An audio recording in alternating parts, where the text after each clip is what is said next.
Hi, this is the voice, Michael Chavello. You're listening to the Premium Oddscast, hosted by leading MMA odds maker Nick Kalikas, fight scientist and author of Fightnomics, Kuhn, and MMA journalist Brian Hemminger. The absolute best UFC betting info, picks, statistics, and analysis from the most respected authority in mixed martial arts betting, MMAoddsbreaker.com. Welcome to the Premium Oddscast, presented by 5 Dimes. I'm Brian Hemminger, joined today by leading mixed martial arts line setter Nick Kalikas to break down this Saturday's UFC Fight Night 47 event, which takes place in Bangor, Maine. If you're unfamiliar with our format, myself and Nick will be breaking down the fight card from top to bottom, providing extensive analysis and a pick for each fight after doing our film study for the event. Then fight scientist Kuhn will step in and offer his expansive numerical insight on all bouts with sufficient data. Today, Reed will be able to contribute on 5 of the 10 total bouts. Now, pay attention to our MMA Oddsbreaker staff picks article because we could change our picks depending on a little bit further research and, of course, the weigh-ins. So that's when everything becomes official. Now, briefly looking back at the last event, our premium package bets for UFC on Fox 12 went 2-1 to win 2.5 units. We won a pair of parlays with Joanna Jedrzejczyk, parlayed with Thiago dos Santos, as well as Jorge Masvidal with Robbie Lawler, but our 2.5 unit bet on underdog Andreas Stahl failed to cash. Back to the present, UFC Fight Night 47 features a 10-bout card in total and will be aired on Fox Sports 1 this Saturday. Let's dive right in. Now, kicking off the preliminary portion of the card is a pair of UFC debuters in Nolan Tickman, who is 4-1 overall, taking on Frankie Saenz, who is 8-2. Now, Nick, where did you open this fight, and how's the public shifted things so far? Saenz opens the favorite, minus 170. The comeback on Tickman, plus 130. Line staying steady. Now, it hasn't been out as long as the other fights. This is a fresh line, so I expect to see some movement here. But it is minus 170. Saenz, Tickman, plus 130. Very competitive line, very competitive type of fight. Saenz is the king of the cage, flyweight champ. But again, this is at bantamweight, and he is the flyweight champion, so that raises a little bit of a question mark. But both these guys are taking this fight on a little bit of short notice, so it's probably going to be better for Saenz to fight at 135 for this and not have to do a drastic weight cut, because he is pretty big, I think, for the 125 weight class, for the flyweight weight class. So he should be a fairly decent-sized bantamweight as well. He's a collegiate wrestler from ASU, well-rounded game, has some power, a good ground and pound. He's very heavy-handed. And he's the kind of guy that really looks to push forward, hit you with his hands, and then kind of look for the takedowns, control you on the ground, has nasty ground and pound, decent BJJ, just a pretty complete, solid fighter. Now, he is 34 years old, or he will be by fight time, so that is a little bit of a concern, making his debut as a 34-year-old. But from what I've seen, I mean, he's pretty fresh still in his MMA career. I mean, I don't think he's like worn and torn at all. I mean, he's only had about 10 fights or so. So he shouldn't have too much of an age factor here in this fight. But he is facing a young gun in Tickman. Tickman's only 26 years old. He's got a similar background. He's also a former collegiate wrestler, I believe at Cal State. Now, Tickman is very athletic, explosive. He's super fast. It tends to get a little bit wild, though, on the feet with his aggressiveness. But at the same time, he also tends to backpedal, let aggressive fighters push the pace on him. He kind of likes to work around the octagon a little bit, work around the cage, and kind of look for his counter spots, and then explode and really do some damage. And he's very good at doing that. So Tickman has some, again, athleticism, some power, some speed. I mean, he's got that killer instinct that you like to see. Once he has you hurt or rocked, he tries to jump in and just finish you off. So a lot of good things for Tickman in this spot as well. But a little question mark about Tickman. This is his more natural weight class at 135. But again, he's been out for a couple of years, so that makes me think a little bit as well. I haven't heard about any injuries that kind of delayed his UFC debut or whatever, why he's been out for so long. But that being said, he has been training at a good camp, King's MMA. So I expect him to be well prepared for this fight and really looking forward to this. Again, both these guys are taking it on short notice. I'm expecting a barn burner. I think Saenz is going to be the one pushing forward, dictating the pace of this fight. Tickman's going to be looking to pick him apart a little bit, land those bombs. And he possibly could do that. But I think overall it is going to be a tricky fight to pick and a tricky fight from the betting aspect as well. Because Sainz, I think, is the better, more complete fighter at this stage. So I'm going to have to lean with him as far as a pick goes. But laying a lot of juice on a very competitive fight, or what should be a competitive fight, is kind of tricky at times as well. I'm expecting Tickman. I mean, he is very young to be even more improved, than I saw on footage. So, you got to factor that in as well. But I got to lean slightly towards Sainz, and I'm expecting a really good fight here. And this is one where I'm going to disagree, but, obviously it's always a little tricky with two guys making their UFC debut. Now, the most important thing is how these fighters are now. So it's very difficult to tell just how good Tickman is at this exact moment, because obviously the last time we saw him compete was 2 full years ago, and we haven't really heard any big injury news or anything else. So it's a little bit of a question mark why he hasn't been competing for the last 2 years. Maybe he's been harnessing his tools, sharpening, and getting way better. But obviously, if the Sainz that just most recently competed fights the Tickman from 2 years ago, then I think Sainz would win. He is a little more well-rounded. He incorporates the wrestling more into his game. He has some solid top control, and he does a lot of things right. But I do think that the age gap is very important here. Obviously, Tickman is 26 to Sainz is 34, so 8-year age gap, which is huge. And I think that gets even bigger when you're talking about fights in the bantamweight and flyweight division overall. So I do think that that's interesting. And Nick brought up a very interesting point. With this fight taking place on just over a week and a half, about a week and a half notice in total, we're not quite sure how these guys are going to respond. So this actually could be to Sainz's advantage because he can make flyweight, so the cut shouldn't be quite as bad, while Tickman hasn't fought in 2 years and has to cut down to his natural bantamweight weight class. So this cut could take a lot out of him. So depending on how that weight cut goes, this fight could be completely different. So we'll really have to pay attention to the weigh-ins for this one. Now, in terms of overall fight ability, I think Sainz definitely is the more well-rounded guy. More often than not, he likes to wing some pretty big punches to close the distance, to incorporate takedowns. The guy likes to get inside and put people on their back. That's how he wins almost all of his fights. He uses that wrestling background. Now, Tickman, on the other hand, he's the other side of the wrestling department. He has a similar wrestling background in terms of collegiate experience, but he likes to use his wrestling in reverse to keep fights standing, and then he's just a little buzzsaw on the feet. He has some really nice kicks, some pretty solid Muay Thai, obviously being a King's MMA guy with Rafael Cordero, and it'll be very interesting to see how he's improved over the last 2 years. But if he keeps this fight standing, I think Tickman could beat Sainz. Now, if it goes to the ground, I think Sainz will probably end up writing out a decision. So it'll all depend on whether or not Tickman can stay upright, and who has a better weight cut. Because, man, there's so many question marks about this fight just because Tickman's been out of the cage for 2 years, and you just don't know how rusty he's going to be, how much he's improved. There's just a lot of things, and while Sainz is probably the safer pick just because he's fought more recently, I'm going to, take a leap of faith here and think that UFC didn't sign Nolan Tickman just because they wanted somebody as fodder for Sainz, a 34-year-old. So I think that Nolan Tickman is going to surprise some people and look pretty good here. So my pick is going to be Nolan Tickman, and I think he might even be able to get a stoppage here. Now moving up to the middleweight division, we have Tom Watson, who is 16-7 overall, taking on Ultimate Fighter veteran Sam Alvey, who is 23-5 with 1 no contest. Now, Nick, what's the MMA odds maker's perspective on this one?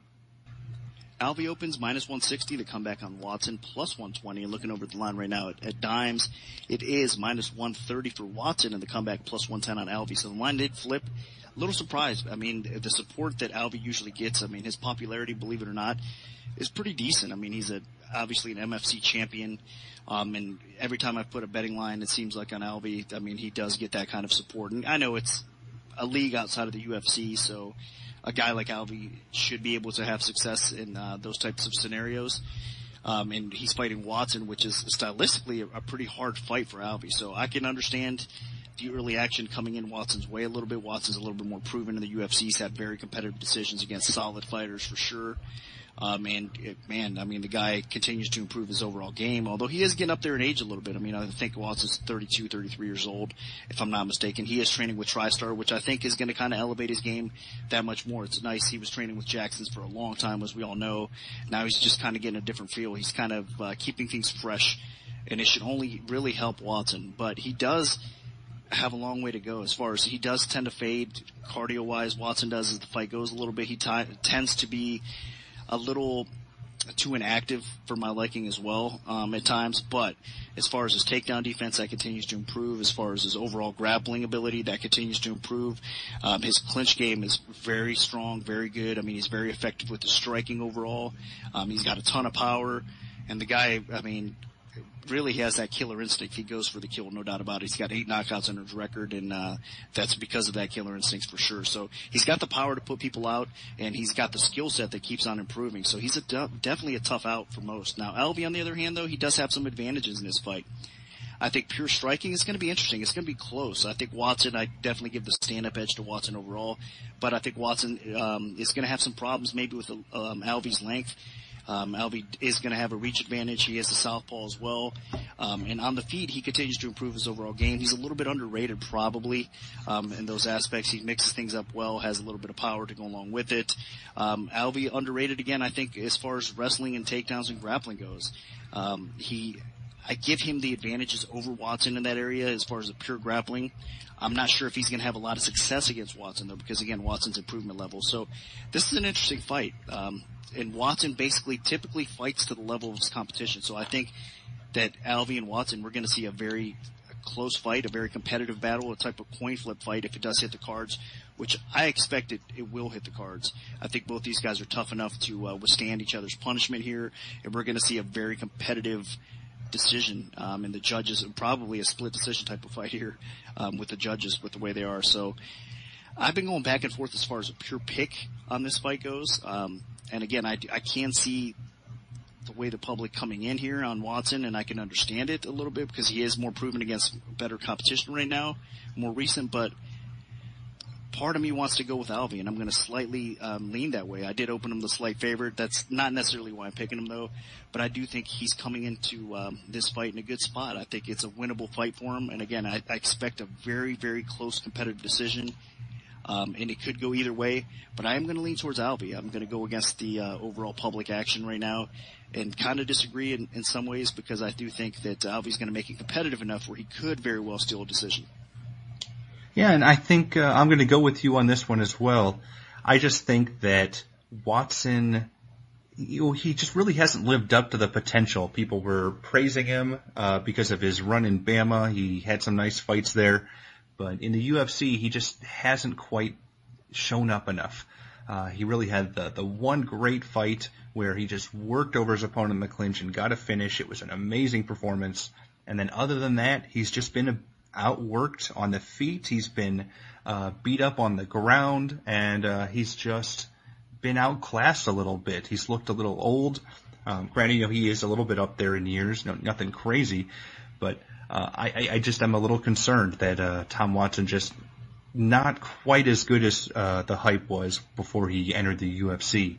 Now, Alvey, on the other hand, he's more of a grinder, one of those guys that just has a lot of heart, pretty high pace, pushes forward, is pretty aggressive, has decent power, but isn't the most technical guy. He's going to grind fights out, he's going to make them ugly, and that's usually the way he wins.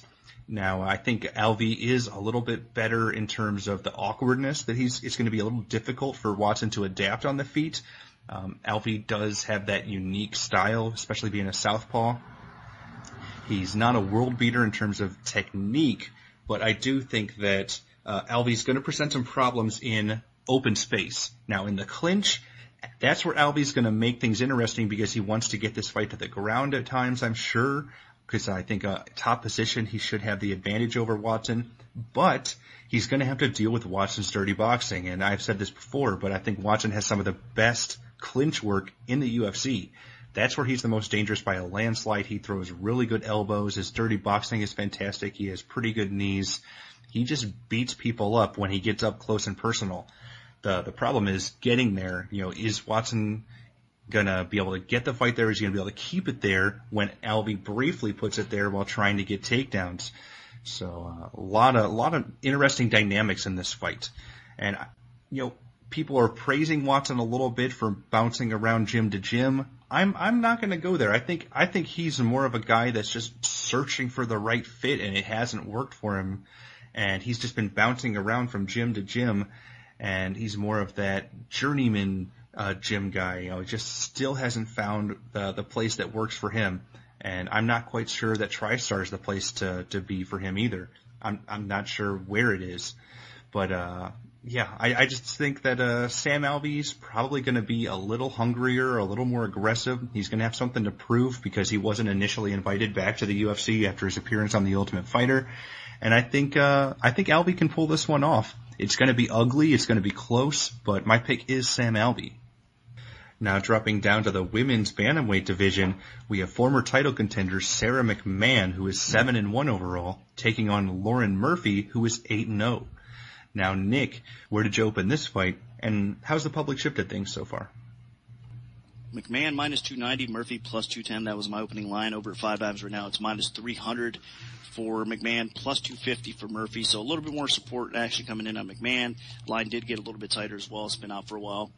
But that being said, I do expect the line maybe to creep up a little bit more in McMahon's favor with all the parlays and everything else that people are going to put in as far as action goes. This is a great fight. This is a very competitive fight. I know McMahon coming off that disappointing loss to Ronda Rousey for the title.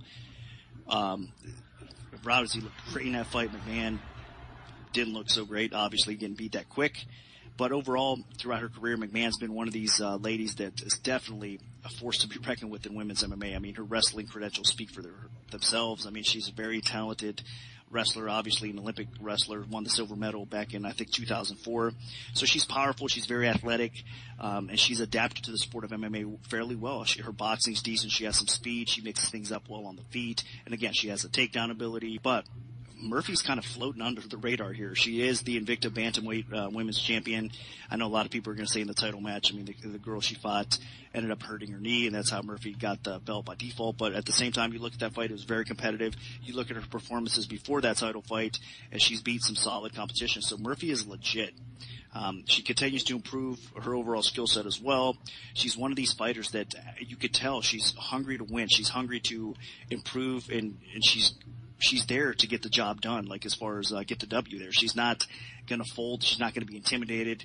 She's going to bring it, and that's what you get out of Murphy. And I love, respecting fighters like that and backing fighters like that in most cases, because Murphy, stylistically, she matches up very well with McMahon. I mean, wrestling, you got to give obviously the edge to McMahon, a little bit of speed. On the feet, though, I do think McMahon has a slight edge possibly there, but Murphy's going to mix things up well enough that it's going to be competitive on the feet. And I think the grappling's kind of going to neutralize each other out a little bit as well.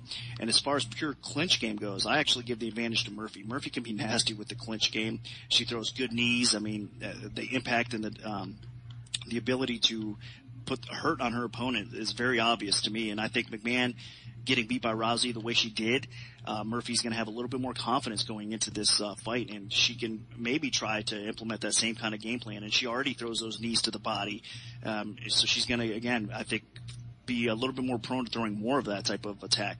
So this is not an easy fight, not as easy as everybody thinks. I think it's not a walk in the park for McMahon. The UFC matched this fight fairly well because they know Murphy can definitely hang with her.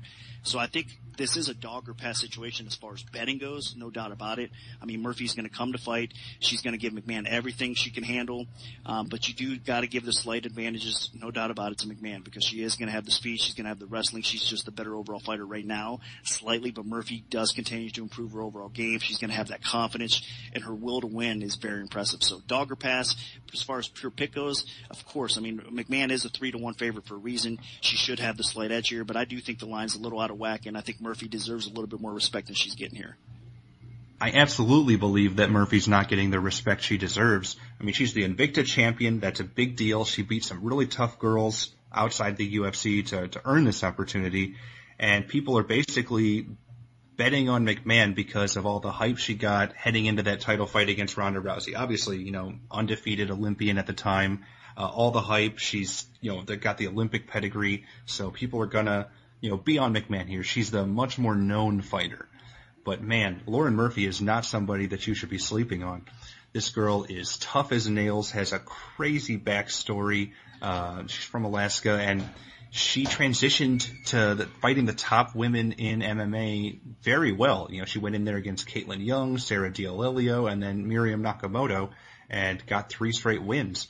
And that's really impressive to me. I did not expect her to beat Miriam Nakamoto, and even before the knee injury, she was holding her own.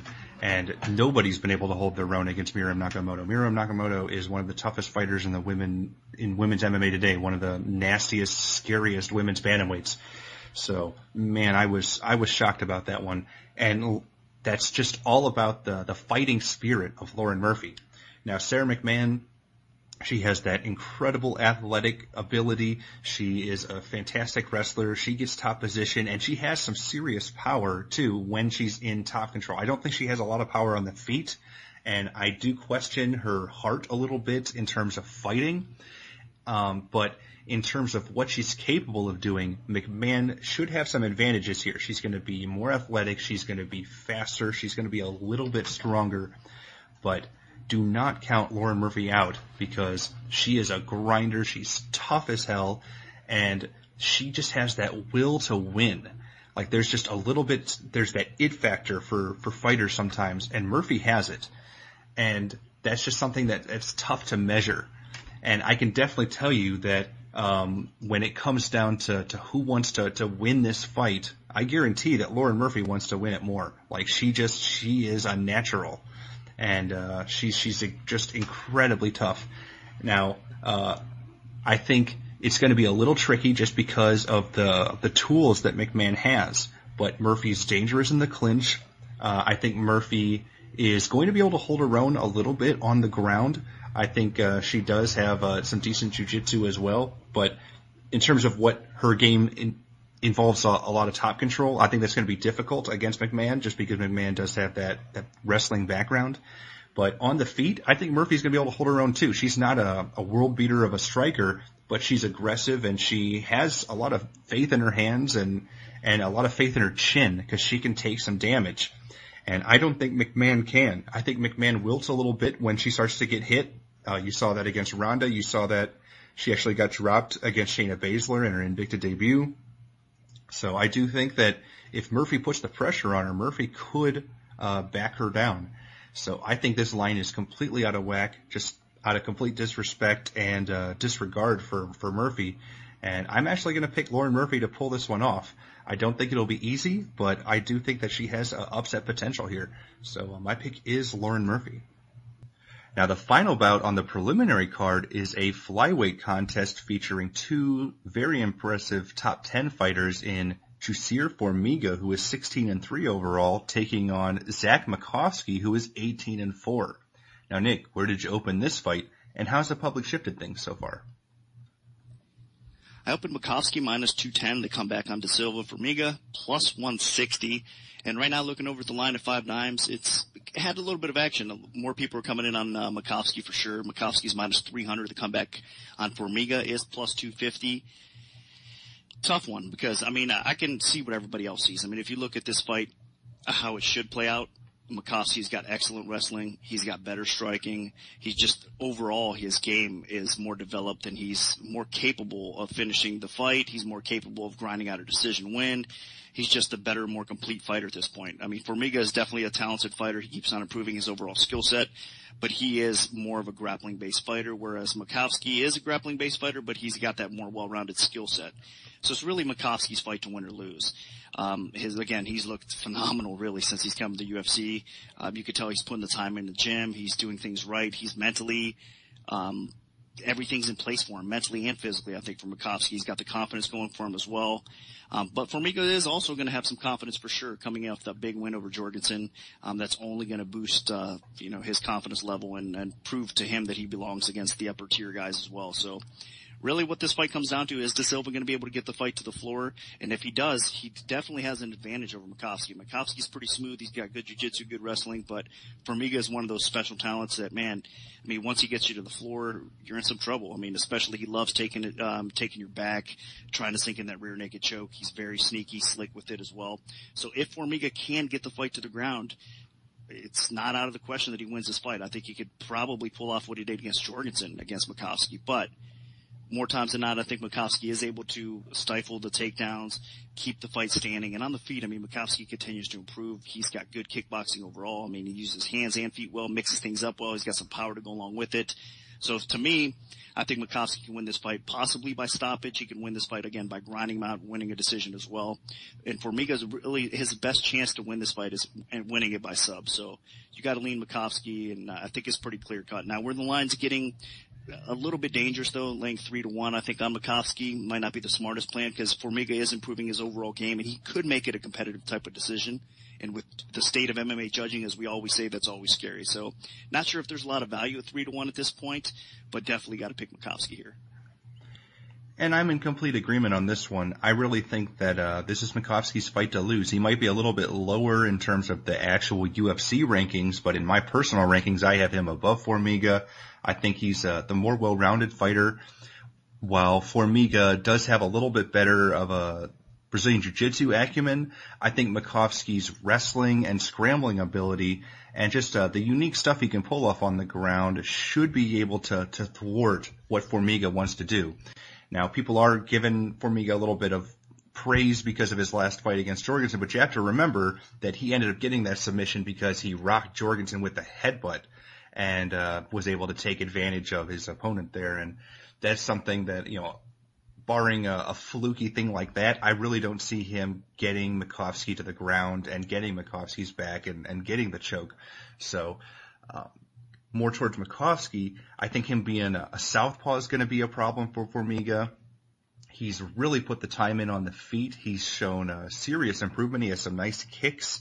And that left hand, that lead left hook of his is actually very dangerous. He rocked Jorgensen a couple times with it. And he could definitely do the same thing to Formiga. Now, he doesn't have like the one-punch knockout power, but it does accumulate over time. And he could definitely get a stoppage on the feet if he's able to consistently land that left hook because he's pretty accurate with it as well. I've been very impressed with the steady improvement in Makovsky's stand-up. And if he keeps this fight standing, it's absolutely his fight to lose. So really what this fight's going to boil down to is who can initiate their game plan, who can impose their will. And I think that Makovsky, just due to the well-roundedness of his game, his solid takedown defense against better wrestlers than Formiga, I think Makovsky should be able to keep this standing and impose his will on the feet. So my pick is Zach Makovsky. Now, Reed, what do the numbers tell us for this one? Well, they're in agreement. And full disclosure, I did work with Zach Makovsky on this fight. I've consulted to him before on other fights. So he got a full breakdown in his opponent. And you're right. I think he does have the advantages standing up. Formiga is his best chance is the submission win if he gets taken down. But if this fight goes to the ground, it's going to be Zach Makovsky who decides whether or not it goes to the ground. His wrestling is superior. If he wants to use it offensively, he can, and I think he can stay out of trouble. And defensively, he's not going to get taken down. So he's going to be in control. I think he's going to be in control on the feet as well. Formiga's statistical striking stats are just not very good. His pace, his stand-up ratio is very, very low. He tends to retreat. He's been dropped several times against, albeit pretty good strikers in John Dodson and Benavidez. But he's going to be in trouble. He can't play defense against a guy like Makovsky because Makovsky can put on an offense that is efficient. It's relentless. He's got the stamina, and he can do it all over. So standing or even conservative wrestling, I think Makovsky gets this done one way or the other. All right, excellent. Thanks, Reed. Now, kicking off the main card of this UFC Fight Night 47 event is a featherweight contest between Thiago Tavares, who is 22-5-1 overall, taking on Robbie Problems Peralta, who is 18-4 with 1 no contest. Now, Nick, what's the MMA odds maker's perspective on this one? Man, great fight. I'm looking forward to seeing Tavares at 145, but he has his hands full for sure with Peralta. I opened up the line, Tavares minus 165. The comeback on Peralta was plus 125.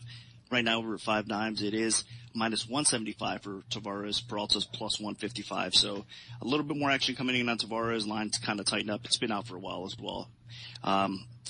And you know what? I think it's an interesting fight for sure. Peralta, we all know what he's made of. I mean, the guy likes to stand and bang. He's a very gifted striker. His defense could be a little bit better. I mean, he does get tagged a little bit more than you would like on the feet for being a striker. And at times his cardio seems to be a little bit of a concern, but overall Peralta definitely a beast on the feet. He's more than capable of knocking out most at 145 pounds. He's one of those special type of knockout artists, I think. And you know what? It doesn't really bode well for Tavares because if any kryptonite that's been in his game, Tavares is a very talented, well-rounded fighter, but it's been that chin. And at 145, I don't think that chin's going to be that much better. So I think if anything, it's probably going to be a little bit more suspect at 145. That being said, though, I mean, skill set for skill set, Tavares is more talented. He has decent stand-up offensively on the feet. But again, I just mentioned that chin, and defensively he's flawed as well a little bit more than you'd like. But as far as wrestling goes, as far as grappling goes, as far as pure ability goes, you got to lean with Tavares because I really think if he does not get knocked out in this fight, he should be able to grind out again at least a decision win, if not possibly take Peralta's back and sink in the choke there, or sub him, find his submission somehow, some way. Tavares definitely that gifted on the ground. And he's been fun to watch throughout his UFC career. So I think it's another one of those cases, really Tavares' fight to win or lose. But I think it is at the current odds, it's a dog or pass situation. There's no way I can honestly lay $175, or anywhere near that right now on Tavares with that chin, with being knocked out so many times and fighting a knockout artist. I do think it's dog or pass. But as far as pure pick goes, you got to go with the skill set of Tavares. I mean, I think that, again, his wrestling could cause some problems for Peralta. Peralta has pretty good takedown defense overall.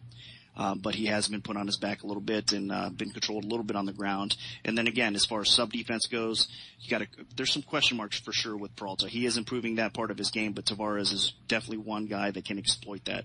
So as far as the pure pick goes, very slightly leaning towards Tavares. As far as a bet go, I do think it's a dog or pass situation here. Yeah, and one of the things about Thiago Tavares is if he didn't have such a bad chin, he'd be one of the top guys in the division, whether it was the lightweight or featherweight. He has a very solid skill set. He's an excellent striker. He's really put the time in that game. Moves around really well on the feet, very quick just due to his smaller size when he was at lightweight. And on the ground, he's special. He has very dangerous top game. He's got solid submission skills, and he's aggressive with ground and pound. So he would have the complete package. But of course, every fighter has a flaw, and his big flaw is the chin. He's been, I believe, knocked down or dropped about 5 times in his UFC career so far. He's been knocked out completely 3 times in UFC fights. So that is a huge concern heading into this one because Robbie Peralta is known for the knockout power. And Peralta, I believe, has about 5 knockdowns in the UFC. So you've really got to watch out for that against Tavares. If Tavares can avoid the knockout blow, I think he's going to be in good shape. He probably will move around better than Peralta. He probably will have better footwork. He'll be quicker, even though he's dropping down a weight class. And I think in terms of ground game, he should definitely have an advantage. He should be able to get top control. He should be able to work him over with submission attempts and ground and pound. But Peralta's tough. Peralta's durable. Peralta endures. And, in his last fight against Tony Jason, he got in a bit of trouble, and then then Peralta was able to come out with a controversial decision in Brazil. So the guy's tough. The guy can win close decisions. And if Tavares isn't careful, that right hand or even left hand, if it clips him, he could be in some serious, serious trouble. Now, I'm going to tentatively pick Thiago Tavares because I do think he is the better overall fighter, and dropping down a weight class that should help him out in terms of the size disparity in his fights. But you got to watch out for that chin because Peralta does have some power. So my pick is Thiago Tavares. Now, Reed, what do the numbers tell us for this one? Well, you guys are right. This is either Peralta going for the knockout or Tavares having advantages elsewhere, and the numbers do support that. Put this into perspective, Peralta has a knockdown rate of over 14%. So he is the hardest hitter on this card. That's higher than OSP and Ryan Bader. They're just behind him at 13.5%. So strike for strike, Peralta hits very hard, and he has logged 5 knockdowns. He does press the pace. He comes forward. He outworks his opponents. His accuracy isn't great. His defense is average, but he hasn't been dropped himself. So in terms of just aggressiveness and pure hands, Peralta has some advantages here against Tavares, and Tavares' chin is just a hair better than Ryan Bader's, and Ryan Bader is in a more difficult weight class. So Tavares has been dropped, and that is a real scenario to think about here. So will this go to the ground? Probably. Tavares has the advantages in grappling and in jiu-jitsu. That's definitely a must. Peralta does have good takedown defense at 74%, and he has faced a lot of them. He almost never attempts a takedowns himself, but Tavares is pretty relentless with the takedown attempts. For every minute he spends standing, he's attempting at least one takedown. His success rate is about average, so it may take a few, but his ground control stat is good. He advances well, and he does have probably the more experienced submission game. So there's a risk there. So both guys have paths to victory with finishes, so that might mean a prop is an interesting way to go here. Even given at featherweights, there's some good potential, and you might want to pay attention to the size of the cage. I harp on this all the time on social media. The size of the cage affects these fights and how they get finished. So if it's a small cage and these two guys each with finishing potential, that could be the way to go, because they both do have legitimate ways to win this, and that makes picking straight up a little bit more difficult. So this should be a fun fight regardless. Now, we have a very compelling matchup between Sean Jordan, who is 15-6 overall, taking on Jack May, who is 7-1. Now, Nick, what's the MMA oddsmaker's perspective on this one? I opened Jordan minus 190. The comeback on May was plus 150. Since that timeline, again, kind of staying steady. It's Jordan as the favorite still, obviously, and he's minus 190 exactly, plus 165. So line just tightened up a little bit, and there's been not a ton of support on either guy in this fight, in this spot at the sports books. Just kind of little trickles of steady two-way action, it seems.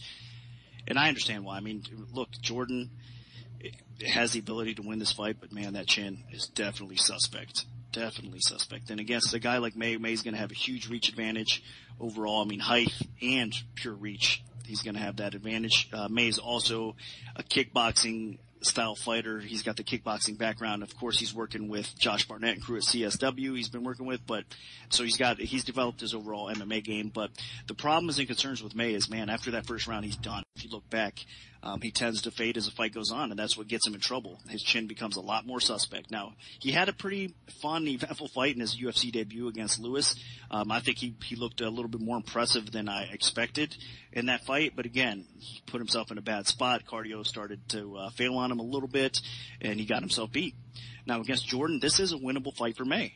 If he could keep upright, I think he could definitely, with his striking ability, I mean, the guy has the potential to land. I mean, if you got a suspect chin like Jordan does, and you're fighting a guy that can definitely knock you out, and that's what his best attribute is, like May, not a good idea. I mean, it's definitely a spot where May can win and Jordan get knocked out here. But Jordan is the smarter fighter. He's got, I think, the overall edge as far as talent across the board goes. He's got the wrestling. He's got the submission game. He's got decent striking in his own right. He's got a sneaky uppercut that he lands on a lot of people. I don't know if he's going to have some problems landing it against May, but Jordan has a lot of power on the feet. And again, he's got his best attribute, the ground game, and that's exactly what he needs to do here. He needs to get the takedown on May, get positional control, look for possibly that sub, look for some ground and pound, and he can win this fight. So it is a winnable fight for either guy, I think, here. Jordan is the rightful favorite because he has more advantages in this fight.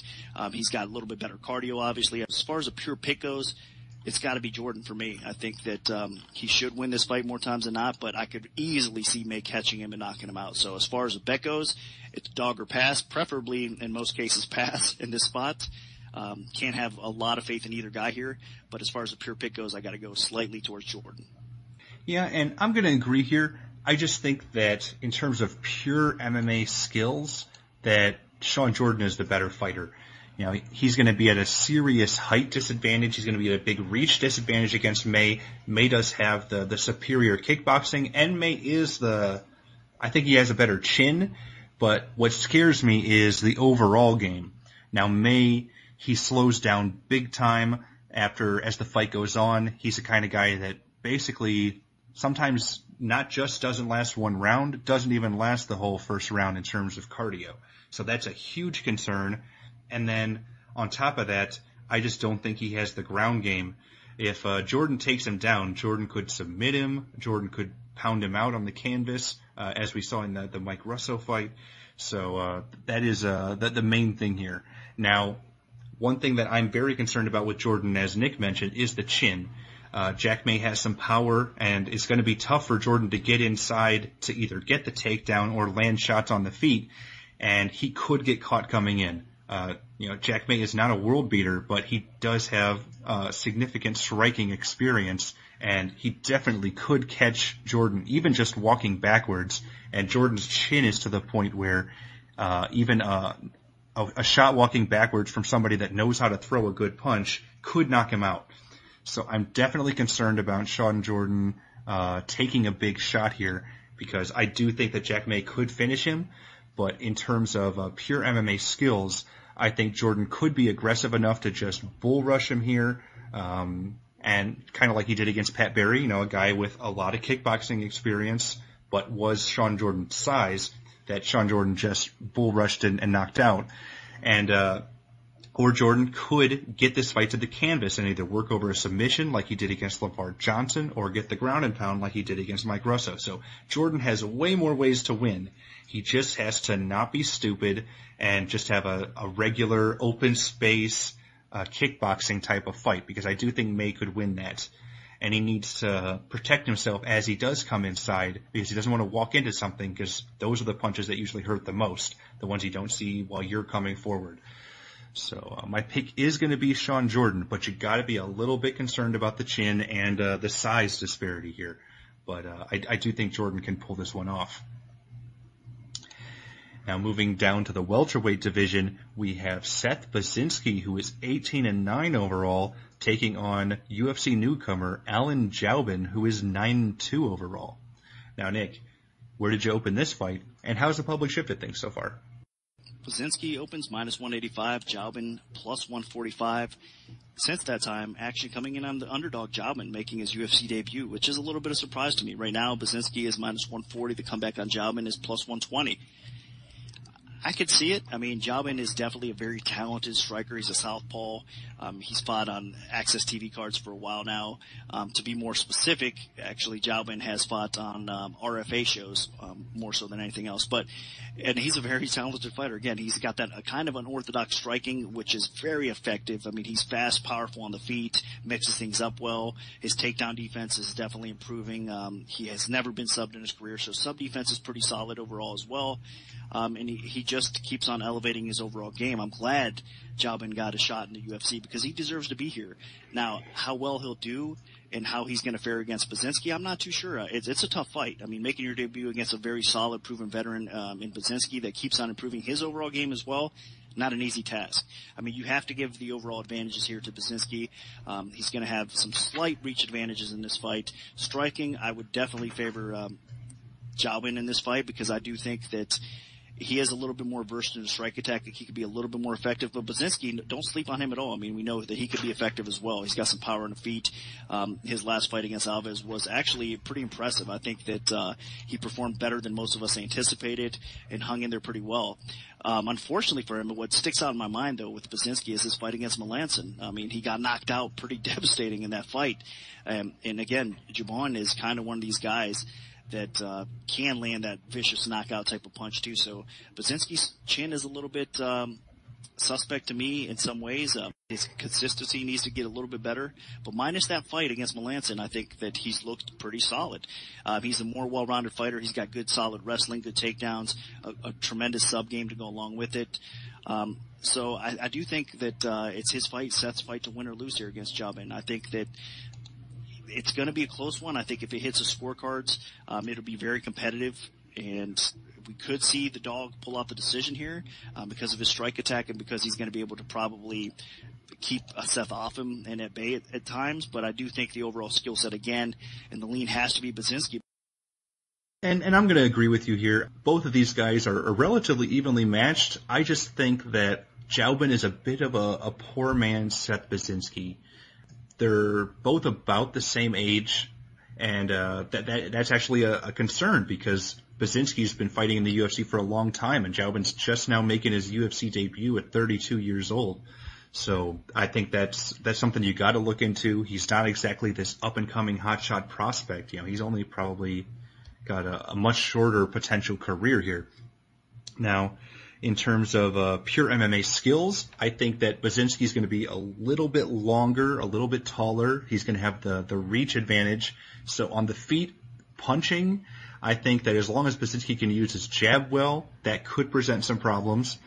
But Jaubin does have that Muay Thai background. His kicks are very good. He's pretty solid in the clinch. So he's either going to be at a far distance working the kicks or trying to get inside.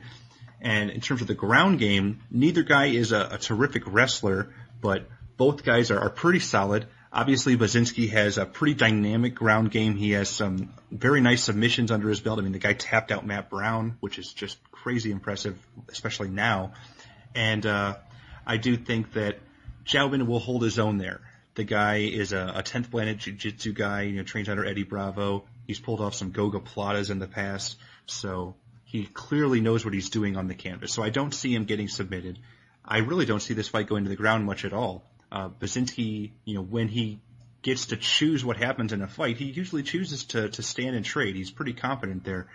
And sometimes that doesn't work out so well, obviously. The Brian Melanson fight where he got lit up a little bit from that left hook to the body. And then in his last fight against Thiago Alves, where he just got outworked over 3 rounds, although he did show a lot of heart. A lot of people were not expecting him to go the distance against a killer like Alves, and he did. So Baczynski definitely, he can be very inconsistent at times. So I don't think that Jaubin will knock Baczynski out, and I think that's really one of his only ways to win. Baczynski is just a little bit more experienced, a little bit more well-rounded. So my pick is going to be Seth Baczynski. Now, continuing on with the main card, we have a middleweight contest featuring Tim Boetsch, who is 17-7 overall, taking on Brad Tavares, who is 12-3. Now, Nick, what's the MMA odds maker's perspective on this one?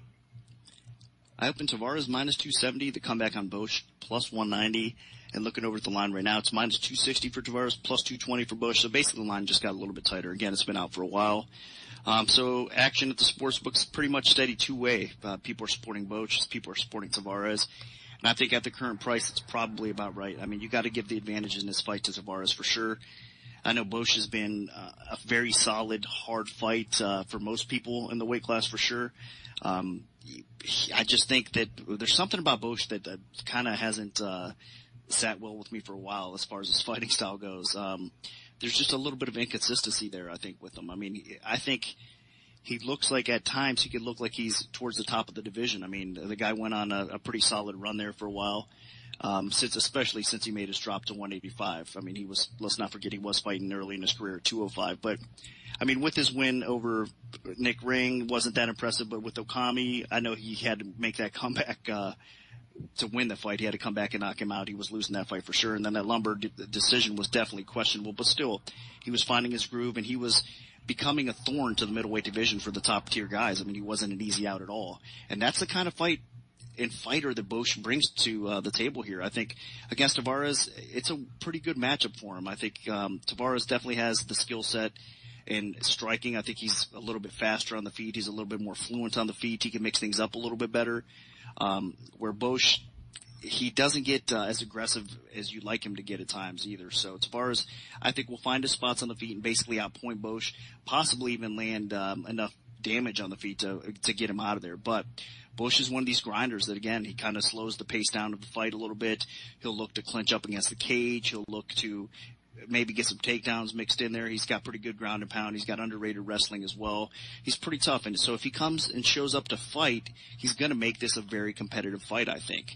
But that being said, again, the inconsistency, I mean, he just hasn't looked as good as he could, as good as he can in most spots recently. I mean, that decision that he got against Dalloway, I think was a gift. Dalloway won that fight, but again, looking at it, I mean, he made it close enough where judges can butcher that fight and butcher the decision, and that's exactly what happened. So I think it's another scenario here where Tavares should win the fight. I think he's got clear advantages in this fight. His takedown defense should be good enough to keep it upright.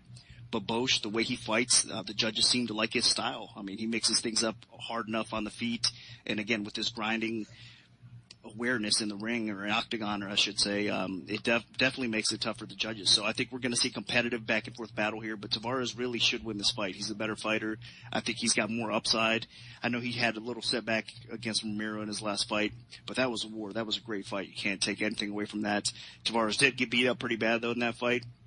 And I think Bosch is going to probably have a little bit more confidence now against Tavares than he did before that fight, just watching it and seeing how all that unfolded. And he might even try to follow suit and, along the same lines as Romero did. I don't think he's going to have that kind of success, though. And I do think Tavares is going to probably win this fight. So it's Tavares' fight to win or lose. As far as the bet goes, it's kind of tough because of the judges, I think, more than anything else, to kind of lay that price on Tavares. But at the same time, I'm not sure if it is a dog or pest situation, in my opinion. So I am going to pick Tavares. He is the better striker. He should be able to keep it upright and outpoint Bosch on the feet. Yeah, both of these guys are coming off of disappointing performances. Obviously, Bosch has been on a bit of a decline, especially, that Luke Rockhold fight, he looked terrible. And, even before that, obviously the CB Dalloway fight was a bit of a gift. I really thought CB outworked him there and outstruck him. And I think Brad Tavares should be able to follow a bit of a similar game plan of just outworking Bosch on the feet and trying to avoid takedowns. Now, Bosch might have a little bit more confidence, as Nick mentioned, in the wrestling department, just because Tavares was completely dominated on the canvas by Yoel Romero in his last fight. But the difference here is Bosch doesn't have that explosion, that athleticism that Romero has. So I really don't think that he'll be able to get inside on Tavares and, get those really big, powerful shots that can take Tavares down. Bosch's game is more of a grinding style where he gets in close. Some of his best takedowns are actually more using judo than just typical wrestling. So I really think that as long as Tavares can avoid heavy clinch exchanges, he might be okay. Tavares should probably try to keep his distance, work his jab. He has some really nice leg kicks, and just accumulate points against Bosch. Now, it's not always the prettiest style, and sometimes it's not appreciated by the judges, so that is a bit scary. But I do think that just with the way that Bosch has been competing lately, you have to fade him a little bit here. He does not look like he has that same motivation that he had in that third round of the Okami fight when, he just came out with a fire under him and just went for it. We really haven't seen that Bosch ever since. Now, Tavares, I am a little concerned. He doesn't quite have a great chin, and while he is the better striker, Bosch does have more power, so that is something to look out for. Bosch is surprisingly flexible. He has some nice little front kicks that he throws, so he could hurt Tavares on the feet. Bosch did drop Costafilipu in their fight with a kick, so you got to watch out for that. But I think Tavares is patient enough on the feet and composed enough on the feet to outwork Bosch, and I can definitely see Tavares winning a decision. But you got to watch out for the power and the wrestling of Bosch. But I'm tentatively picking Brad Tavares. Now, Reed, what do the numbers tell us for this one? Well, I'm in agreement again. I do think Tavares has slight advantages that are critical, and an important one is he is much younger and he operates at a much higher pace. And because I think this fight will probably go the distance, that's an important metric because it's going to be the more active guy that wins the rounds. And there's been some controversial decisions. These guys have both seen their share. But I think Tavares should be able to stay upright, be the busier guy. But he is at risk. A strong wrestler could pin him up against the cage, drag him down, grind out a round or two. And Bosch, he's certainly tough, but I don't see him being active enough and having the cardio enough to go 3 rounds to keep up with Tavares and to be able to control him. So Tavares' striking stats, really the big difference is his pace, although Bosch is the more powerful guy, and Bosch arguably is the tougher guy because he hasn't really just been knocked out or anything. Tavares has been dropped, but not above the average or the baseline for the division. And in terms of takedown defense, Tavares does have pretty good takedown defense. He's faced plenty of them. It's almost 70%, and the takedown offense of Boch is actually slightly below average. So Boch using that wrestling to try to ground out a round or two isn't looking like the most likely scenario, but it's possible. It just probably isn't going to happen, and it's probably not going to happen twice. So I think Tavares should have enough to win these rounds, to be the busier guy. I do kind of think this is going to go 3 rounds just because Boch is hard to finish, and Tavares is not the submission threat that Luke Rockhold was. So it may take a while, but I think Tavares gets the win. Now moving on to the co-main event of the evening, we have a very interesting lightweight contest featuring former title challenger Gray Maynard, who is 12-4-1 with 1 no contest, taking on Ross Pearson, who is 17-7 with 1 no contest. Now, Nick, where did you open this fight, and how's the public shifted things so far? I opened Maynard -125, the comeback on Pearson -115. The line flipped with action. Pearson is now -120, even money. The line actually creeped up beyond that at some point as well.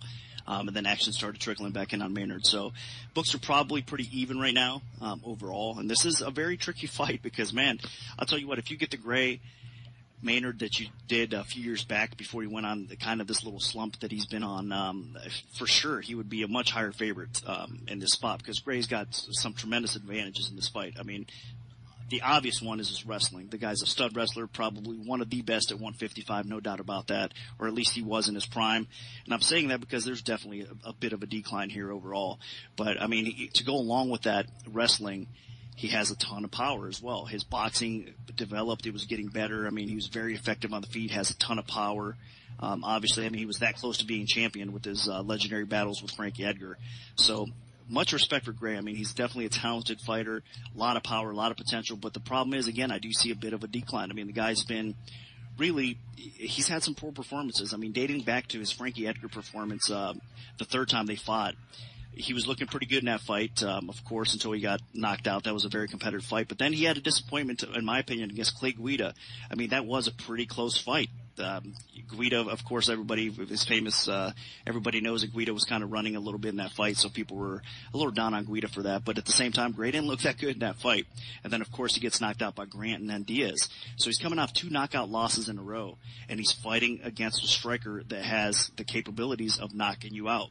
And Pearson has developed and improved his overall game to the point where, against most wrestlers, he's able to keep things upright for the most part, or get back up fairly quickly when he does.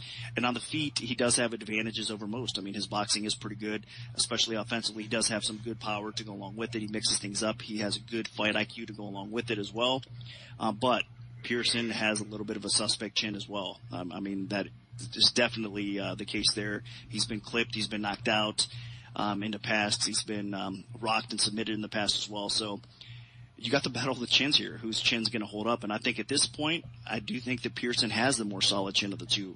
I mean, like I said, I know it was Nate Diaz and Grant, and they're 2 top-tier guys in the lightweight division, but Pearson has enough power to catch that chin of Maynard's, and I think he can definitely put him out. So if Gray does not get knocked out, I think he probably does win this fight. But you know what? I don't think he's going to withstand 3 rounds of Pearson clipping him. I think he is probably going to get knocked out. I just think he's at the point of his career where he contemplated retirement for a while, and I think this is probably going to be his last fight here. So I'm going to pick Pearson. I mean, it's not an easy spot because I think Gray is the better overall fighter, but I do think that his better days or his best days are behind him, so I got to go with Pearson here. Yeah, and I'm in complete agreement. I just think that while Maynard is a great fighter and he was a terrific fighter, one of the best in the lightweight history, he just is on a steep decline. Age caught up to him. He's 35 years old now, so and with chin issues in the lightweight division, that's just a nightmare scenario, a nightmare combination. And I think Ross Pearson here is going to be the bearer of bad news in this fight. Maynard is coming off of obviously 2 straight first-round knockout losses. He's been knocked out in 3 of his last 4 fights, and he hasn't looked good for 3 fights in a row, which is scary. And I think Ross Pearson is definitely the type of guy that can still take advantage of that. And unless Gray Maynard is able to take Ross Pearson down, go back to his roots, get his wrestling in order, and not just take Pearson down, but keep him down for 3 straight rounds, I don't see how he wins this fight. His chin is definitely suspect at this point, and it's only going to get worse. He last got knocked out in November, and then he's just gotten 9 months older heading into this fight. So I'm definitely very concerned about Gray Maynard's chin. Maynard on the feet normally was a bit of a threat. He had some power. He didn't have a lot of knockouts in the UFC, but he knocked people down. He was scary. He was aggressive, and obviously he had the wrestling to fall back on if things weren't going his way. But that's just not the case anymore. He just has not been the same fighter in a long time. And I think Ross Pearson's going to be incredibly motivated in this fight. He was not happy about how the last fight with Diego Sanchez went, where he won probably all 3 rounds and then lost a split decision, one of the worst decisions of all time. So he's going to be not just incredibly motivated to win, he's going to be incredibly motivated to not see the judges. He wants a finish, and he's going to be pushing very aggressively for it because he does not want to be on the receiving end of a bad decision again. And UFC was treating him like he won that fight anyway, putting him in there originally against April Trujillo. So I think this is a perfectly good replacement for Trujillo. Maynard is still a guy with a good name, and I think that Pearson is in a place right now where he should be okay. He should be able to outwork Maynard on the feet. He should be a little quicker. He definitely is younger, and I think that Pearson has the power to knock Gray Maynard out. He's scored quite a few knockouts now in his UFC career, and Pearson definitely, if he clips Maynard's going to be in big, big trouble. So as long as he can avoid getting taken down, I see Ross Pearson getting a finish in this fight. So I'm going to pick Ross Pearson. Now, Reed, what do the numbers tell us for this one? Well, I'm in agreement. Gray Maynard is trying to resurrect his career here. He's been knocked out several times, but he's 35 years old, and he's just not an efficient fighter. His significant strike accuracy is very low. He just doesn't get it done. And he had a great run there where he was mixing it up. He was using the wrestling. He was a more aggressive guy. But his last several fights in a row have gone the same way, with the exception of the Guida fight, where I think Guida was just sort of running the whole time. But Ross Pearson can fight going backwards, and he did it against Sanchez. Granted, he lost that decision. I don't think anybody agrees with it. But here, Maynard does not have the chin that Sanchez did. And Ross Pearson is going to be motivated, as you said, Brian. Pearson is the more accurate striker. He's a much more active striker. He keeps up a fast pace, and I think he's a little bit durable. Now, both guys do have power. So both guys, are capable of rocking the other guy, but I think Pearson is going to be the smarter fighter. He's going to retreat and use his precision to make Maynard pay for walking forward. Pearson is far more accurate than Clay Guida was. Guida was trying to do the retreat and point strike, and he did not have the accuracy. Guida actually has very poor accuracy. So this should be a very different scenario, and I think Pearson does get the win, and there is the potential for an early finish. All right, excellent. Thanks, Reed. Now this takes us to the main event of the evening. We have a light heavyweight contest featuring Ryan Bader, who is 18-4 overall, taking on Ovince St. Preux, who is 16-5. Now, Nick, what's the MMA odds maker's perspective on this one? Well, I opened Bader minus 210. The comeback on OSP was plus 160. And since that time, it's been steady action on OSP overall. I mean, books are definitely getting some action back on Bader as well. Line actually was a little bit lower than it is now, but right now it's minus 165. The comeback plus 145. So Bader the slight favorite here. You know what? I think my opening line was a little bit more fair. I know that OSP has looked pretty good. He's one of these guys that's very long as far as physique goes. I mean, he's a long striker. He's got 79-inch reach, I believe, overall. So to go along with that, he's got some decent power on the feet. He mixes things up well. Okay kickboxing. Tends to not be as busy as you'd like sometimes, though, but does have a lot of power to go with his overall striking ability. And, of course, he's developing his grappling game. He's developing his wrestling, his takedowns, his submission game's getting better. So he's becoming more of a complete MMA fighter, which is great to see. Because the guy's definitely a threat wherever the fight takes place. And, he's an athlete that's really took on the MMA game the right way. And I think he's, outside of working with tremendous training partners, I know he's kind of been a little bit more secluded in his group of training partners. He hasn't been really out there and training at some major camps, but it's been working for him. He feels confident as he progresses throughout his career. And his only big setback recently, to be honest with you, and it's a few years back, was against Mousasi. So you got to respect what OSP has accomplished in his career and the improvement that he's made. And I think he's going to still continue to improve. But that being said, Bader's a hard matchup for him. I mean, dating back again to that Mousasi fight, Mousasi was able to take OSP down and out-wrestle him in that fight. That's how OSP basically lost that decision. So if somebody like Mousasi was able to do that to him, I know OSP's takedown defense has improved, his ground game has improved, but to the level of stifling Bader, I don't think it's going to work. I think Bader, again, it's one of those spots that really it's his fight to win or lose. The biggest concern about Bader to me is that chin. I mean, defensively, again, we've said it before earlier with different guys on this podcast, but defensively, he does get tagged, and his chin is a little bit suspect. So if any flaws at all that really go with Bader, it's definitely that chin. It is suspect. It is a concern. And against a guy that's powerful like OSP and mixes things up in an unorthodox fashion on the feet, it could be some problems. But I don't think we're going to have to worry about that as much. I think that Bader's going to be able to get the takedowns controlled, do some ground and pound. Even on the feet, Bader definitely has some talent, no doubt about it, especially offensively. I mean, his boxing continues to get better and improve. He has power on the feet, but his bread and butter is definitely, like he did in his last fight, getting the takedowns, controlling, landing some ground and pound, finding positional control.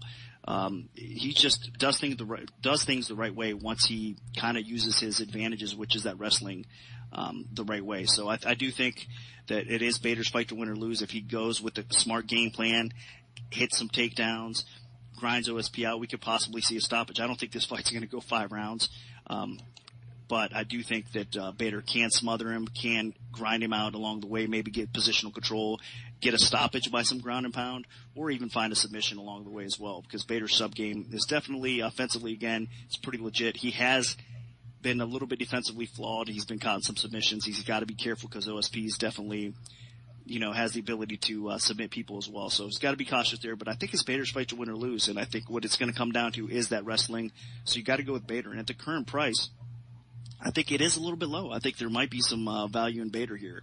I think he should be upwards towards 2-1 or so. So I think it is a solid pick to go with Ryan Bader in this fight over OSP, and it's his fight to win or lose. And I'm in relative agreement. The main thing that I'm concerned about heading into this fight is the chin of Ryan Bader. Obviously, I think his wrestling should be a little bit better than Ovin St. Preux. He should be able to take him down. He should be able to garner top control and keep it. But the big question, of course, obviously, is will he get knocked out? Ryan Bader has been in plenty of situations where he was looking great in a fight and then he got clipped and then he got finished. The guy is just, he's inconsistent at times. So that is a bit scary.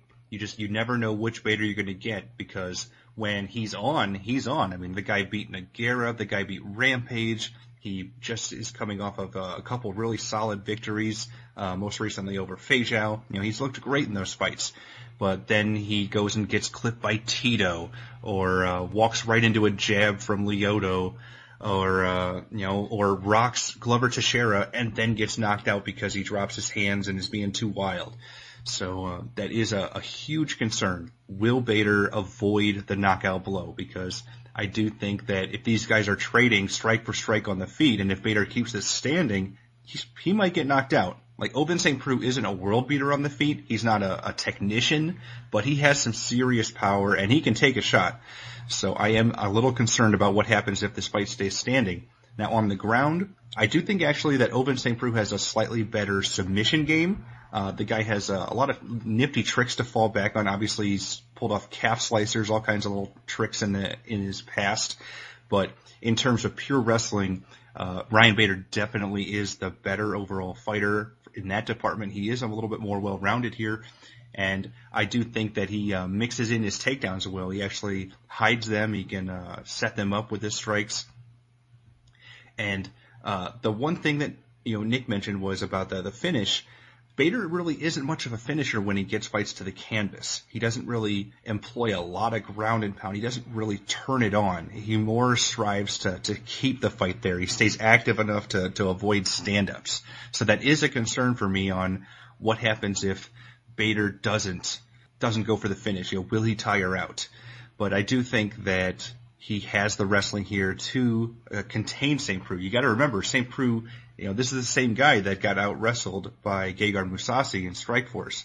Now, obviously, he's a little bit wiser and more experienced since then, but that is a huge concern because if Mousasi can do it, Bader can absolutely do it. And St. Preux really hasn't faced a lot of good wrestlers in his UFC stint so far. So his current stats and everything in the UFC might be a little bit offset by the strength of competition, because Ryan Bader has consistently been facing some top guys for the last few years now. And I do think that as long as Bader doesn't get clipped, then this is his fight to lose, as Nick mentioned. So I can definitely see Bader riding this fight out from top position, potentially for all 5 rounds. It really could happen. Now, Reed, what do the numbers tell us for this one? Well, you guys have already highlighted the big issues here. If this stays standing, Ovince St. Preux has at least a 5-inch reach advantage. He's also a southpaw, and both guys have a lot of power. Now, St. Preux has been more aggressive and he's been more accurate striker, but Bader has had better head strike defense. It's just, as you said, when he gets hit, for whatever reason, he goes down. So his chin strength, his rating is actually the worst on the card. Arguably, Formiga is. So, the wrestling of Ryan Bader is his best path to victory. OSP has looked susceptible in wrestling before, and also the gas tank. I think Bader can put it on round after round and use top control. So I don't think Bader wants to get into a stand-up war. Yes, he hits hard, and he could get a knockout himself, but standing and trading with a guy with a huge reach advantage, a southpaw who hits just as hard, is probably not a good strategy for Bader, and that puts him really at risk at the beginning of every round until he can get a takedown. So the takedown defense of Ovince St. Preux is actually pretty good. It's 70%, so it's a little bit better than average. But Bader is top-notch with wrestling. Eventually, I think he gets it down. But I don't know. This is even enough, and where the odds are favoring Bader, I might stay away from this one. St. Preux does have some paths to an upset, and so I'm a little bit wary. So that'll do it for our full event breakdown for UFC Fight Night 47. Part 2 of the Premium Oddscast featuring our premium bets for the event will be out Friday evening around 6 p.m. Eastern Time. So stay tuned for that if you're an MMAOddsbreaker.com premium member. If we have a free play to give out, make sure to follow @Premium Oddscast on Twitter, because that's where we'll post them first. We can also notify you of our free plays via email if you prefer that method. Just send an email to picks@MMAOddsbreaker.com and we'll add you to our free bet mailing list. Also, feel free to like our Facebook page, the Premium Oddscast. We post articles, show announcements, and plenty of other information there, so you can stay up to date on anything from us if you're interested. Special thanks to our sponsor, 5 Dimes. Good luck, everyone, and hopefully the betting gods are on your side this week.